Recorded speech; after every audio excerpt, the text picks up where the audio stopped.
committee with a request. Yes, Senator Shane.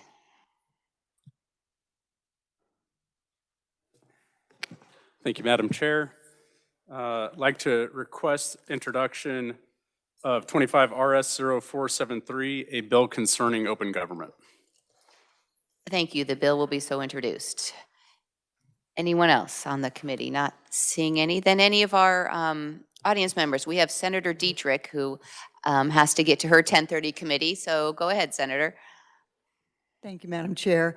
I have an introduction of a bill for this committee, 25 RS 0011. This is increasing the criminal penalties for buying sexual relations and requiring certain offenders to complete an educational or treatment program approved by the Attorney General. Thank you. The bill will be so introduced. Thank you so much. Anyone else? Yes, please introduce yourself and welcome to committee.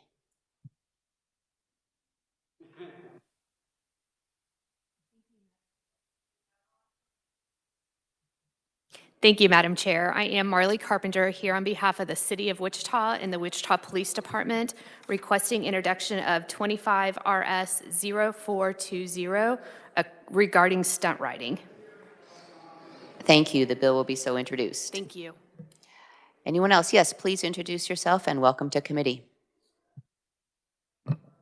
William Wilk on behalf of the Kansas Chamber of Commerce, here to request the introduction of 25 RS 0459, a bill pertaining to gift card fraud. Thank you. The bill will be so introduced. Are there any other requests for bill introductions? Thank you. Then our next item of business today is an update on the 2025 Kansas County and Attorney District Association, or from them, about kind of the status of our county and district attorneys. So we will invite Leavenworth County Attorney Todd Thompson, who is the KCDAA Legislative Chairperson, with an overview of the 2025 legislative agenda as well. So with the update and the agenda, please introduce yourself and welcome to committee. Can we make sure your mic is on? Thank you, Senator Warren and committee members. I appreciate the opportunity to be able to speak. As you said, I am the Leavenworth County Attorney. I've been the Leavenworth County Attorney for the past 15 years. I've been a prosecutor for the past 20 years.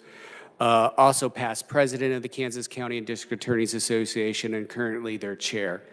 I appreciate everybody giving me the opportunity. I know there's a lot of new members, and so if it's okay, Senator, I would like to explain a little bit about our association. I know that it is within the presentation I presented, the packet I presented.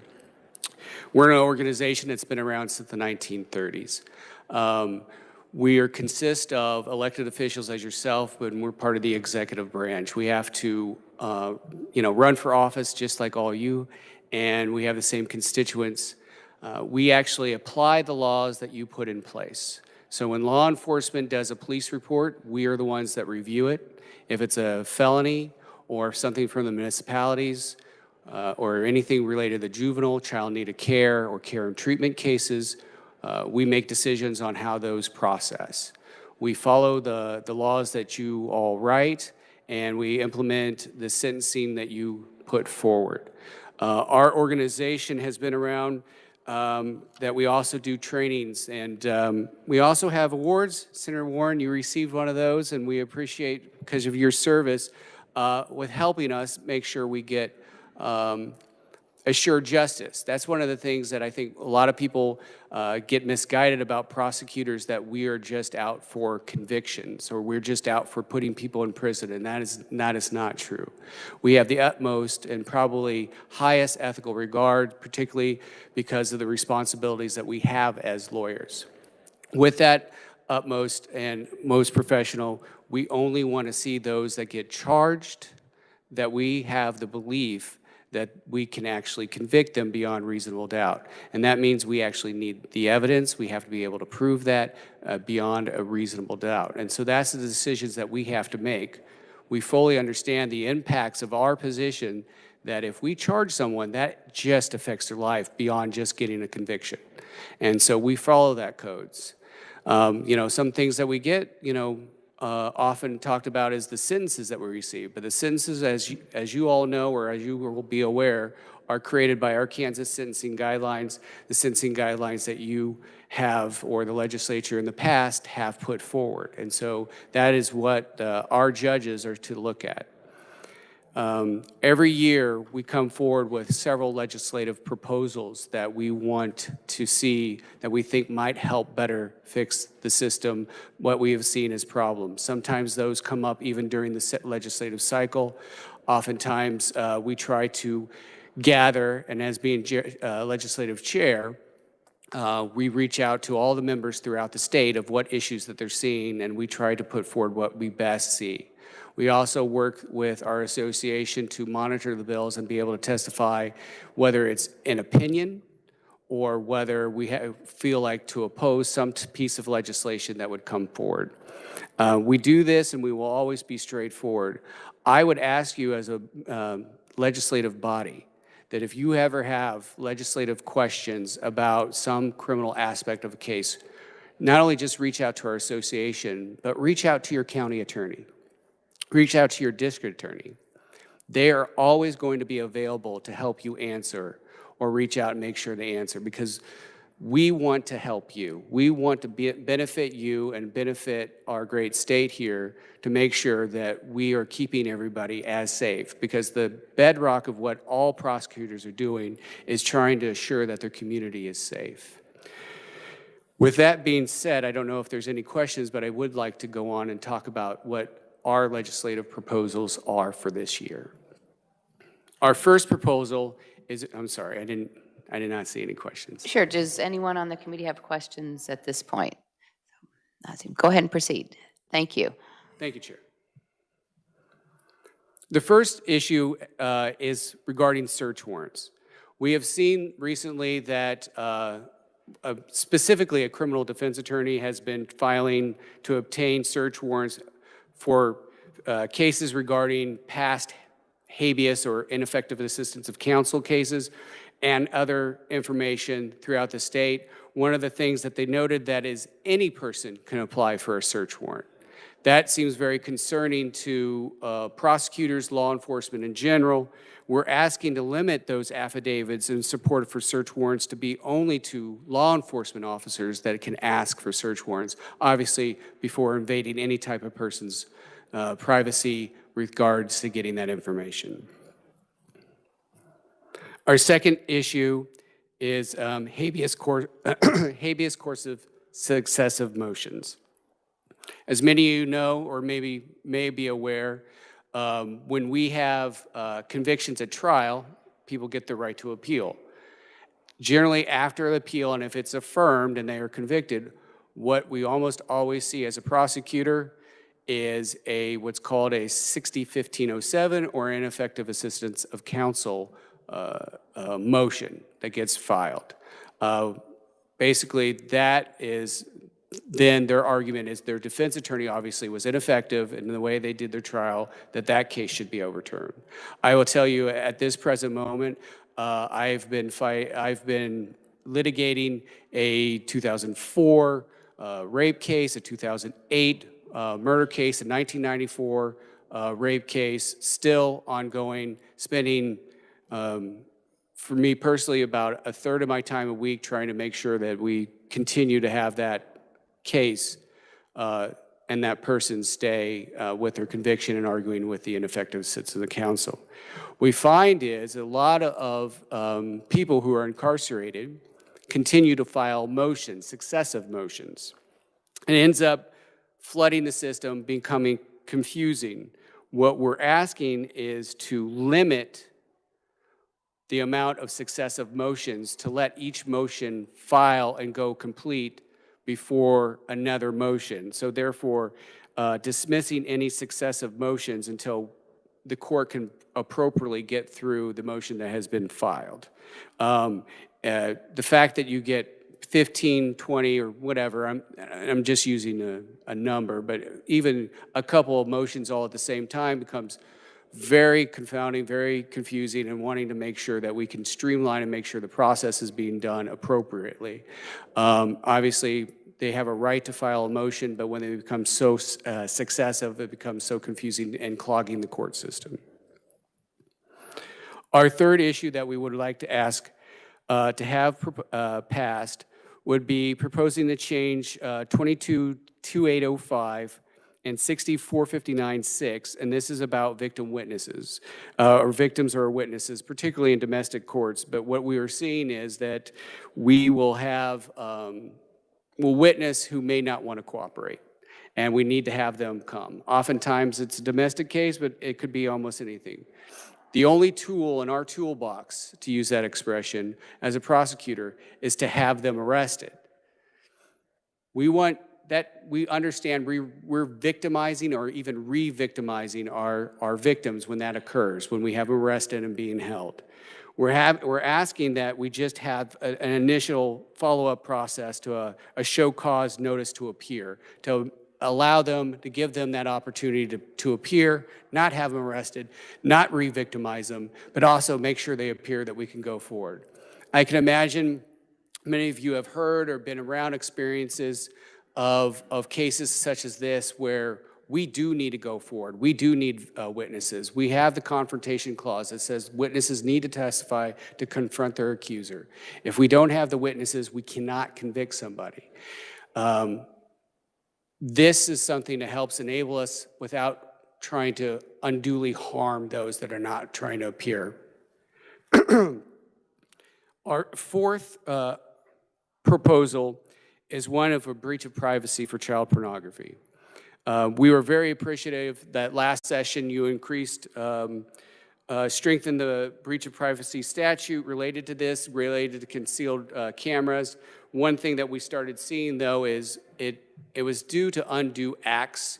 So the children needed to be in some type of sexual act to be seen as legal to go from a level 8 to level 5.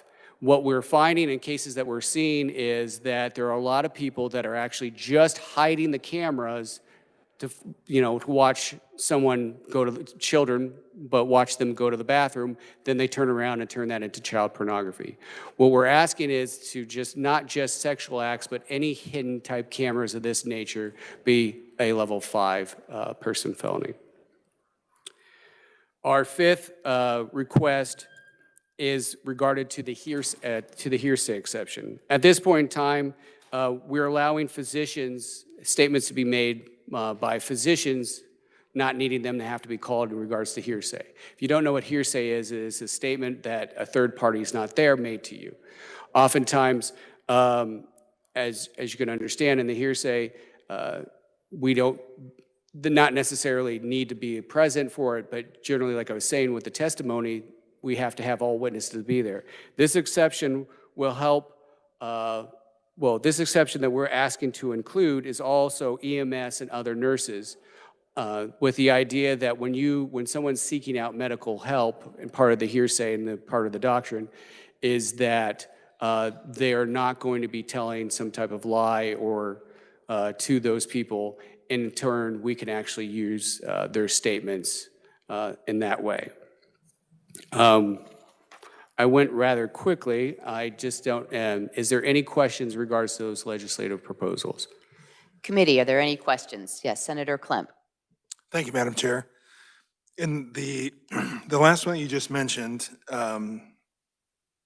you talk about the EMTs. Do we have any data or information that would support that is more accurate information that typically comes to those different groups that you're asking to be included? And we don't want to turn this into a bill hearing because we don't have a bill in front of us. But yes, just to address the issue would be great. Sure, Thank you. Sure. I believe the idea of hearsay is that people might lie to someone else. That's why you want to actually have the body here. The assumption when you have talking to a medical professional is that if you say someone shot my leg, they're not going to be lying about someone shooting their leg. The way the legislation is written right now, only a doctor could testify to that. At this point, we're asking that an EMS could also say, yeah, he said someone shot my leg, or a nurse says, yeah, he shot my leg. That's kind of the more layman way to say that, if that makes sense. Thank you. And one quick point. We're extremely proud of our local county attorney. Todd Thompson. He does a fantastic job for us. He's been doing it for 15 years, and we're very proud of him. Thank you, Senator. So, thank you. I did not pay him to say that. And likewise, I didn't I didn't know you were going to mention some of our past work together. So appreciate the work that our county and district attorneys do and the work of the association as well.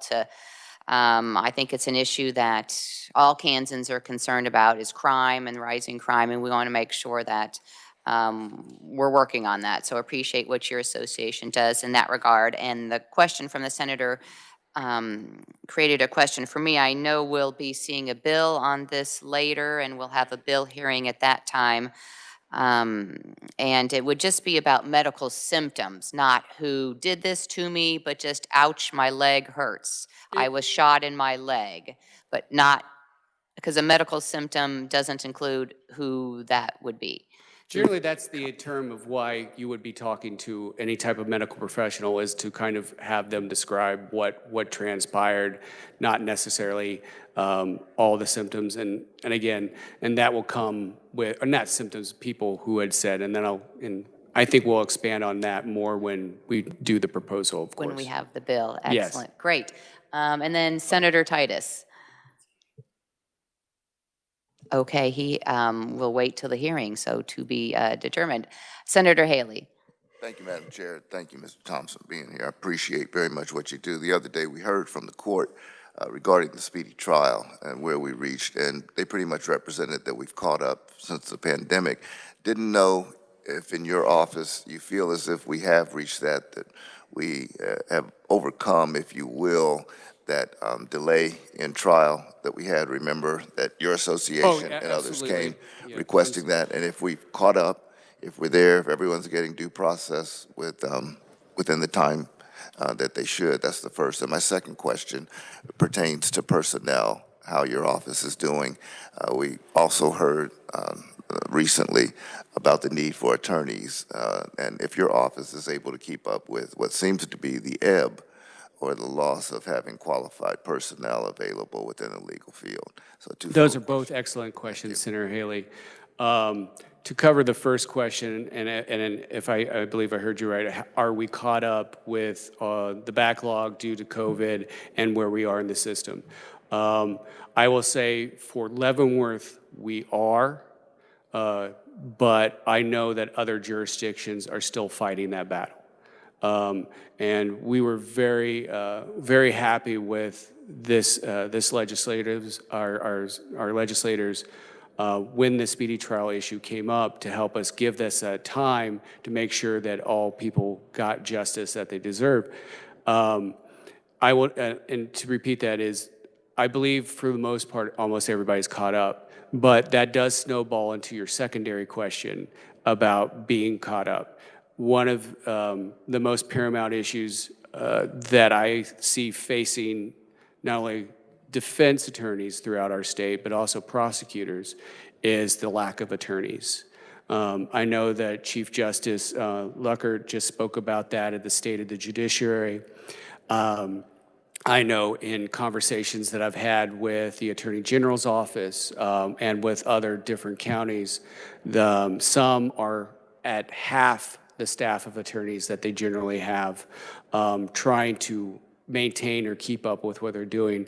Myself, I'm down 2 attorneys at this point without getting any people to apply. I know a lot of the concern continuously is just with Western Kansas not having the attorneys coming out there, but you know, I'm one of the most northeast counties, and I'm with neighboring Wyandotte and Johnson County equally struggling with trying to acquire attorneys, fighting with my county that I need more money just to try to stay on top of what the salaries are being expected for new hires, much less not disrespect the attorneys I already have in my office that need to do. Without those attorneys, it causes us to slow back down, and it then rolls back down that we are not keeping up with the cases as well as we should be. Right now, like I said, I have a 9 attorney, including myself. We're at 7. We're managing, but we really do need the extra attorneys. And I know that There's neighboring counties of mine that are more populated, and I don't want to speak on their behalf, but they have told me that they literally are at half trying to hire whomever they can. In discussions with recent law graduates or about to graduate, they're telling me their class sizes for KU and Washburn are in the almost 100. And I can recall when I was graduating law school, and I know it was a long time ago, but it was nearly 200. So there's a lot of attorneys that aren't, and we do know that a lot of the attorneys are going to go to civil firms.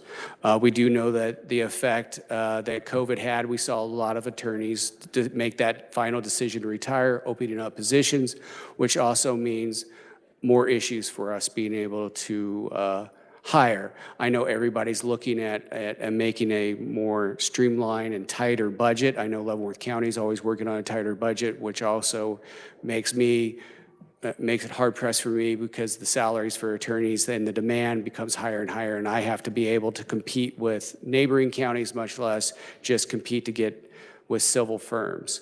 So it is I know we're concerned about the number of defense attorneys, but we're also concerned with the number of prosecutors and being able to process that, because that makes us as prosecutors determine what we can file and what's the most pressing and when we can get to some of the other cases. And that's not really where we want to be. And then there's the ethical concern that our caseload has to be within reason, because we're going to see a lot of burnout. And I've had a few of my attorneys actually leave because of just mental health, because, the world I see is the 1% of the population. And so I live in a little perspective of I see the worst of the worst of the worst. And so every day I go out and I can perceive like, oh, is my coat still safe here? Because I could think about someone just reaching in. And during one of my jury trials, I had someone steal from one of the defense attorneys right in the middle of court. Of course, there was cameras. We got a conviction on that. But I mean, these are, this is kind of the world I live in. And so it does get stressful for these attorneys to see that day in and day out. And we want to make sure the workload isn't high and pay what is being reasonable. And I understand that, we're in this weird world of keep our money tight, but we also need to make sure we pay for the services that we need.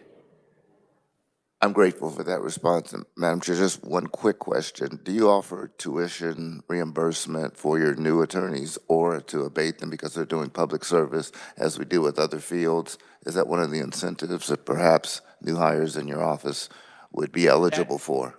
I believe that's something that Chief Justice Luckard was proposing to have that through the county. We do not. I don't even have the resources to be able to do that. Most of them will apply through this, the state grant that will give them a compensation after 10 years. And I know that there has been conversation about doing something to that in 5 years. I have been part of the National District Attorneys Association and gone to Washington, D.C. for years proposing to our legislators there that we could get that grant down from 10 to 5 years, especially for Western Kansas, that they could get recompensated for their work.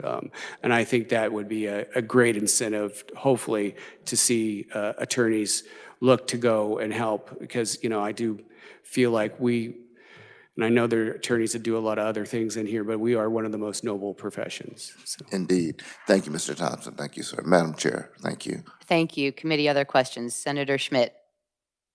Thank you, Madam Chair. It's good to see my very good friend, Tom Thompson. Good to see you. Question about number 4. Have any of those concerns specifically come out of short-term rentals like Airbnb or Vrbo or anything like that? My understanding is there's some cases that have come in regards to that, and again, it'd be a lesser penalty. So it is my understanding, but personal story. The reason now how I became chair, and I think even got on the board to come past president, was because I had a case where someone just put a gym bag in the bathroom of his goddaughter's bathroom and was taping her coming in and out. And at that time, it was a misdemeanor, and my very first proposal was to make that at least a felony. And so I'm glad to see that, and it took me about 3 years to get that proposed just to get to be, a felony. So I do really believe it needs to be a higher punishment, but again, that is your decision, but it's something that we see and something we need to take very seriously.